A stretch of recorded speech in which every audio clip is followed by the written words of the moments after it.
Ici, si on fait C1 plus C2 plus C3, on a une colonne dans laquelle il y a 3 moins lambda en facteur. On va donc effectuer sur cette matrice-là l'opération élémentaire où dans C1, on met C1 plus C2 plus C3. On peut alors tout de suite dire que si lambda est égal à 3, la matrice A moins lambda I est non inversible. Et maintenant, continuons le raisonnement quand lambda est différent de 3. Quand lambda est différent de 3, on peut diviser la première colonne par 3 moins lambda. On peut ensuite prendre la première ligne comme ligne pivot pour mettre un 0 ici et un 0 ici. On peut ensuite permuter ces deux lignes-là.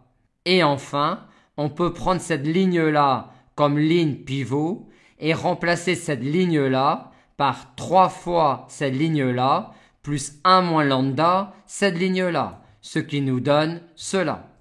On a dit que pour lambda égale 3, A moins lambda I est clairement non inversible.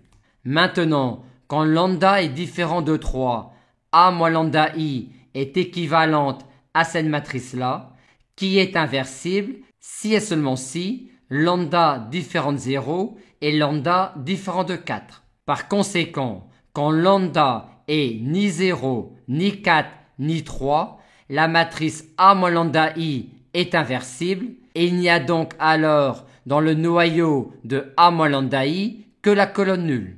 On va donc s'intéresser uniquement au noyau de A moins 3I, au noyau de A et au noyau de A moins 4I.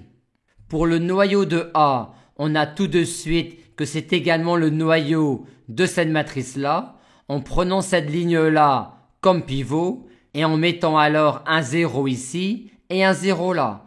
On a alors deux lignes collinéaires et on ne garde donc qu'une d'entre elles. Et arrivé là, on en déduit facilement que le noyau de A est dirigé par cette colonne-là. On procède de même pour le noyau de A-3i et pour le noyau de A-4i. On considère ensuite la matrice P dont les colonnes sont V1, V2, V3. On montre ensuite que la matrice P est inversible. Et vu ce que l'on a dit au début, on a alors P-1 à P qui est une matrice diagonale dont les éléments diagonaux sont 0, 3 et 4, vu que AV1 égale 0V1, AV2 égale 3V2 et AV3 égale 4V3.